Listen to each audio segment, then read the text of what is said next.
একটি কুঁড়ে ঘর দাঁড়িয়ে আছে এবং পুকুরের পানির মধ্যে চারপাশে সোনালী মরিচ গাছ হয়ে রয়েছে। আরে, এটা আমি কি দেখছি?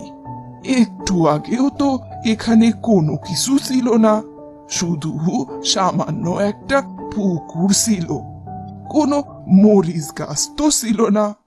তাহলে এখন এইখানে এই খুঁড়িঘরটাই কোথা থেকে এলো, বা মরিচ গাছগুলো কোথা থেকে এলো? তারপর বুড়ি কুঁড়ে ঘরের ভেতরে ঢুকে যায়।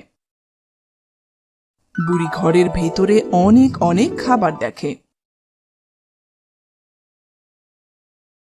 বুড়ির পেটে অত্যন্ত ক্ষুধা থাকায় বুড়ি সেই খাবারগুলো খায়।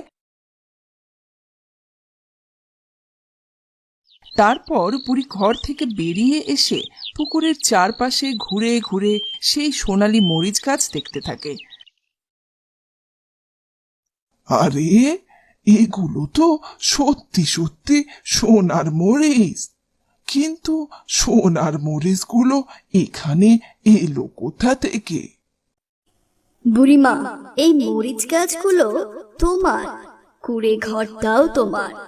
তুমি এখান থেকে যত ইচ্ছে মরিচ ছিঁড়ে নিও, তা দিয়ে হাট বাজার করবে। কে কে কথা বলে? আমি মরিচ গাছ, তোমার কষ্ট দেখে আমার মায়া হয়, তাই আমি তোমাকে একটু সাহায্য করলাম। ঠিক আছে।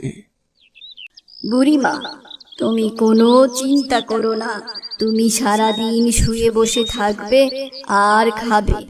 তুমি যতই খাও না কেন, তোমার সামনে থেকে খাবার কখনো শেষ হবে না। আর এই মরিচ গাছগুলো দেখছো, এগুলো আসল সোনার মরিচ। এই সোনালী মরিচগুলো তোমার জীবন পাল্টে দেবে। কিন্তু কিভাবে? সময় হলে বুঝতে পারবে। বুড়ি সোনালী মরিচ আর সেই কুঁড়ে ঘরে বেশ ভালোই ছিল। ও একদিন বুড়ির সেই ছোট বউ আর বড় বউ হাঁটতে হাঁটতে বুড়িকে খুঁজতে পুকুরের সামনে চলে আসে এবং এসে তারা সেই পুকুরে সোনালী মরিচের গাছ দেখতে পায়। ছোট, দেখ পুকুরে ওগুলা কি চকচক করছে। পুকুরে মরিচ গাছ, তাও সোনালী মরিচ, এটা কিভাবে সম্ভব? আয় আয় কাছে গিয়ে দেখি।